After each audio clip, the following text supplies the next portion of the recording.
buenas tardes, hermanos y amigos, en este día. Vamos a continuar con el mensaje de la semana pasada en este texto y habíamos hablado acerca de permanecer en la verdad de la Escritura. Y la semana pasada tocamos dos asuntos en cuanto a esto, de permanecer en la verdad de la Escritura. Uno de ellos fue hablando de un falso maestro que no permanece en la Escritura, de un falso creyente. Sus características son alejarse de la comunión de los creyentes y negar la fe, negar el mensaje mostrado en la palabra de Dios. El día de hoy quiero hablarles de una tercera característica de un falso creyente, de uno que no permanece en la comunión de creyentes y sale de esta comunión. Y también esta es la tercera característica, es de engañar a los que están en la fe de Jesucristo, a los fieles. Entonces vamos a tratar este tema durante este servicio. Sin embargo, quiero comenzar tocando un asunto que es muy importante, pues la semana pasada hablamos de falsos creyentes, de falsos maestros, y estaba considerando durante estos días que tal vez alguien aquí, creyente ya, se debe estar preguntando: ¿seré yo un creyente verdadero? ¿O seré yo uno de los creyentes falsos? Y algún momento me voy a descarriar y voy a ser uno de aquellos que el libro de Juan dice, ahí en el versículo 2:19, seré uno de aquellos que está en la congregación de creyentes y luego saldré. Estaba pensando en esto. Y para no dejarles con esto en la mente o con algo incómodo, con alguna duda, solamente haremos un pequeño repaso de aquellos que tienen la vida eterna, aquellos que sí reciben la vida eterna y qué evidencia puede tener una persona que tiene la vida eterna. Entonces, hablemos de la salvación. ¿Cómo una persona puede tener la salvación, el perdón de pecados? ¿Qué dice la palabra de Dios? Bueno, Juan 3:16, para algunos que nos visitan, es bueno ver aquí qué es lo que la palabra de Dios enseña acerca de la salvación. Un pequeño repaso en esto y luego volvemos al libro de Primera de Juan. Entonces, Juan 3:16 dice: porque de tal manera amó Dios al mundo que ha dado a su Hijo unigénito, para que todo aquel que en él cree, mas tenga vida eterna. La condición aquí para tener la vida eterna es creer. Es sencillamente creer. ¿Y qué debo creer? Después vamos a ver aquí más adelante acerca del mensaje. Pero sencillamente es creer. Y creer en un mensaje. En el mismo libro de Juan, en el capítulo 1, versículo 12 y 13, nos va a decir que una persona que cree recibe el privilegio de ser un hijo de Dios. Fíjese ahí a los que dicen el versículo 12: mas a todos los que le recibieron, a los que creen en su nombre, les dio potestad de ser hechos hijos de Dios. Una persona que cree, una persona que recibe el mensaje de Jesús, entonces también recibe el privilegio de ser un hijo de Dios. La condición es creer en el mensaje, creer en el Señor Jesucristo. En el versículo 13 nos dice lo contrario a recibir ese privilegio de ser un hijo de Dios. Dice ahí: los cuales, los hijos de Dios, no son engendrados de sangre, no se hereda, tampoco vienen por voluntad de carne, tal vez las buenas obras, querer hacer algo para ganar el cielo, y tampoco viene por voluntad tal vez de otras personas. Nadie puede salvar a otro. La salvación es personal, pero lo recibe una persona que cree en el mensaje del Señor Jesucristo. Sencillamente creer en el mensaje. ¿Cuál es ese mensaje? Vamos a 1 Corintios 15. haciendo un repaso del mensaje del Evangelio. ¿Cuál es ese mensaje que una persona debe creer para tener la vida eterna? Nadie puede entrar a la presencia de Dios o ir al cielo si no cree en este mensaje. Versículos 3 y 4. Porque primeramente os he enseñado lo que asimismo recibí, que Cristo murió por nuestros pecados conforme a las Escrituras, y que fue sepultado y que resucitó al tercer día conforme a las Escrituras. Entonces, el mensaje, que es muy sencillo, es el siguiente, en el versículo 3 y 4, que Cristo murió por nuestros pecados. En segundo lugar, que Cristo fue sepultado y que resucitó al tercer día. Si alguien pone su fe en este mensaje y cree que el Señor Jesucristo hizo esto para redimirnos del pecado, entonces esa persona tiene, ¿qué tiene? La vida eterna, tiene la salvación. El mensaje es sencillo, no hay truco en esto. No hay un truco que tal vez debe haber algo más, no. El mensaje es súper sencillo. Jesús, el Hijo de Dios, vino a este mundo, vivió como cualquier ser humano y llegado a un punto de su vida, ya planeado por Dios, el Señor Jesús murió en nuestro lugar, luego resucitó victorioso sobre la muerte y sobre el pecado, y el que cree en ese mensaje sencillo tiene la vida eterna. ¡Qué sencillo! Es muy sencillo ese mensaje. No hay cosa muy difícil de entender en este mensaje. Sin embargo, es un mensaje tan sencillo, pero difícil de ser aceptado por muchos. Entonces, el mensaje es sencillo. ¿Qué debe hacer una persona, según lo que leímos en Juan 3:16, Juan 1:12 y 13? Debe creer, poner una fe sencilla. Así como el mensaje es sencillo, también poner una fe sencilla, una fe genuina. Si alguien cree este mensaje, entonces tiene la vida eterna, como un niño. ¿Ha hablado usted alguna vez a un niño del Evangelio? ¿Alguna vez alguien ha hablado a un niño del Evangelio? Sí, muy bien. ¿Ellos son difíciles de aceptar ese mensaje? Se hacen ahí bolas con ¿qué? Y hacen preguntas, están confundidos con muchas cosas. No, ¿no es cierto? En una forma sencilla escuchan el mensaje y lo aceptan y ponen su fe sencilla y genuina en ese mensaje, en el Señor Jesucristo.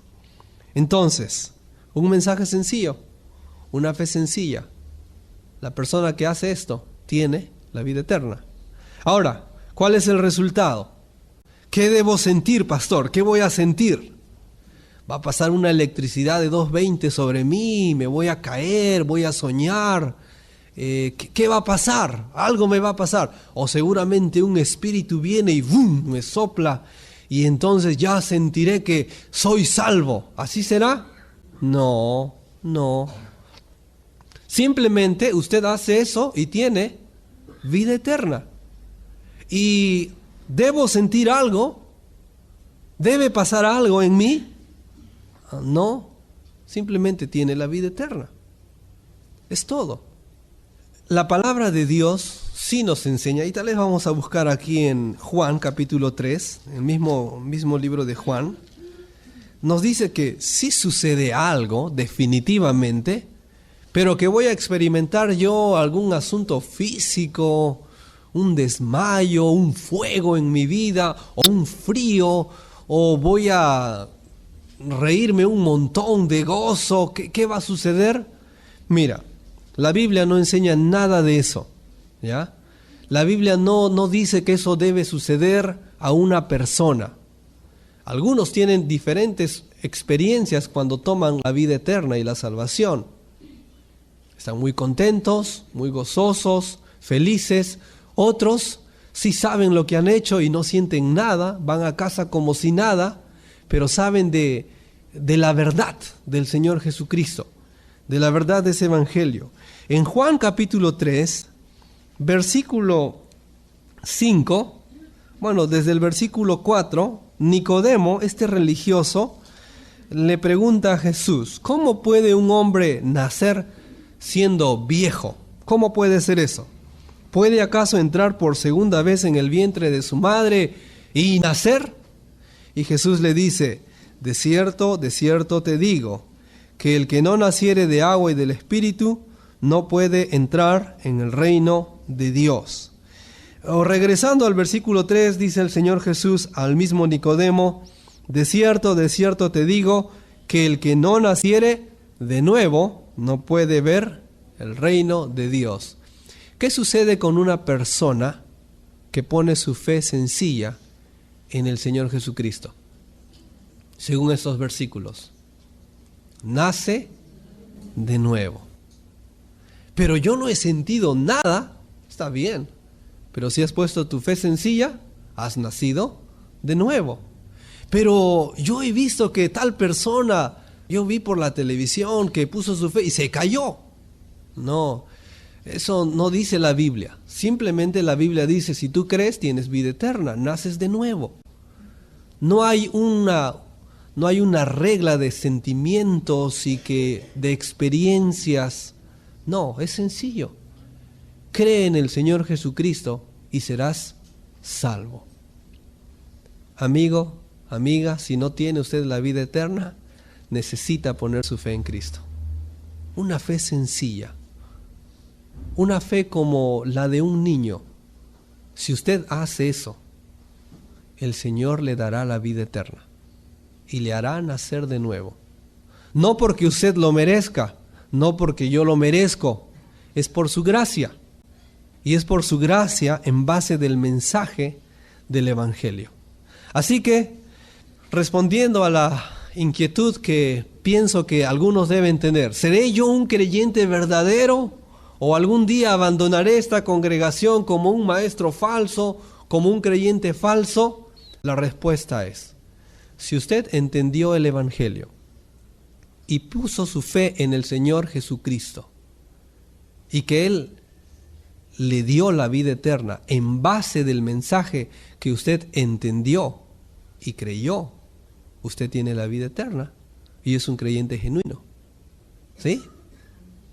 Sencillamente así. Ahora, si alguien escuchó el mensaje, pero sus intenciones fueron diferentes, entonces muy probable, esa persona sí no tiene la vida eterna y es un falso creyente, que puede estar en una iglesia, que puede estar cantando, que puede estar escuchando la palabra de Dios, pero no es un creyente genuino. ¿Sí? Ahora sí volvemos a Primera de Juan y seguimos. Quería responder esta inquietud que puede ser que está en nuestro corazón y asegurarles que esta carta, hermanos, fue escrita ¿a quiénes? 2:18. 2:1 primero. 2:1. ¿A quiénes fue escrito? Primera de Juan 2:1. Fue escrito a los hijitos, a los creyentes. Versículo 12, nuevamente dice, os escribo a vosotros, hijitos, a los creyentes. Y el versículo 18, nuevamente, a los hijitos, a los creyentes. Los que salieron no eran hijitos, ¿ya? Los que salieron eran hijos de otro, ¿ya? Pero aquí está hablando a creyentes genuinos, hijos de Dios. Ahora, aquellos falsos maestros, dice en el versículo 26, y ahí vamos a centrarnos de ahí en adelante, os he escrito sobre los que os engañan. Os he escrito a aquellos que engañan, sobre aquellos que engañan. Entonces, un falso maestro, y esta es la tercera característica, siguiendo lo de la semana pasada, trata de engañar a los fieles. Y vamos a hablar de este engaño que abarca e incluye, hasta Satanás mismo, pues él es quien es el padre de mentira, el padre del engaño, y siempre está oponiéndose a Dios. Entonces, aquí los falsos creyentes, los falsos maestros en especial, engañan a los fieles, a los que han creído. ¿Hay alguna diferencia entre mentir y engañar? ¿Sí? El engaño, ¿qué abarca?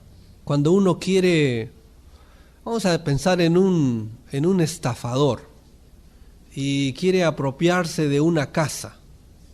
Entonces, ¿qué va a preparar él? Y obviamente va a mentir en todo lo que hay, pero ¿qué va a preparar él?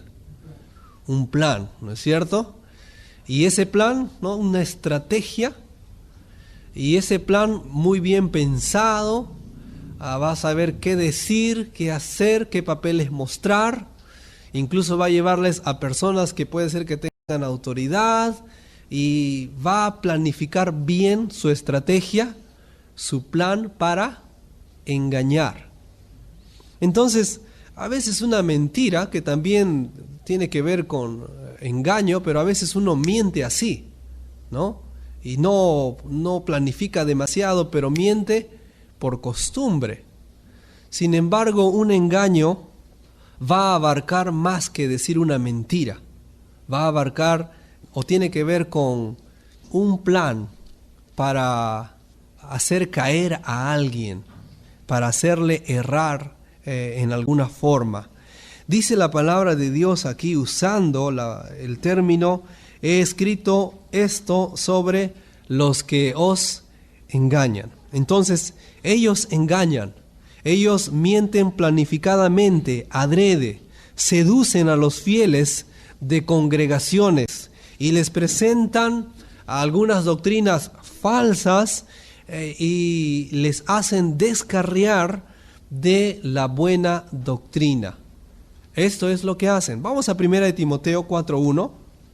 1 de Timoteo 4.1. Pero el Espíritu dice claramente que en los postreros tiempos algunos apostatarán de la fe, escuchando a espíritus, ¿qué dice? Engañadores, y a doctrinas de demonios, por la hipocresía de mentirosos, que teniendo cauterizada la conciencia, prohibirán casarse, mandarán a abstenerse de alimentos que Dios creó para que con acción de gracias participasen de ellos los creyentes y los que han conocido la verdad. Y sigue ahí diciendo algunas cosas sobre ya los alimentos ahí, ¿no? Pero fíjense en el versículo 1 y 2 que dice que en los postreros tiempos algunos apostatarán de la fe, escuchando a espíritus engañadores. El espíritu del anticristo. Los engañadores que están, como dije antes, levantando doctrinas contra la palabra de Dios, instigados por Satanás. Satanás, dice la palabra de Dios, que es el padre de los mentirosos, ¿no es cierto? Juan 8:44 nos dice así, que a los judíos ahí hablaban al Señor Jesucristo, y Jesús les dice: vosotros sois de vuestro padre el diablo, y los deseos de vuestro padre queréis hacer. Él ha sido homicida desde el principio, y no ha permanecido en la verdad, porque no hay verdad en él. Cuando habla mentira, de suyo habla, porque es mentiroso y padre de mentira. Satanás promueve el engaño, promueve la mentira, promueve el ir contra la palabra de Dios. Y su propósito, hermanos, tengan en cuenta en esto, el propósito de Satanás es descarriar a aquellos que han puesto su fe en el Señor Jesucristo. Satanás no se preocupa de los inconversos, de los no creyentes. Están en sus manos, están en sus dominios, están cegados. Pero Satanás sí va contra la palabra de Dios, sí va contra la doctrina de Dios, contra la enseñanza de Dios, y sí engaña a aquellos que han puesto su fe en el Señor Jesucristo, y tenemos que darnos cuenta. Satanás no es un creador, es un falsificador. Él intenta falsificar todo lo que Dios ha hecho, ¿ya?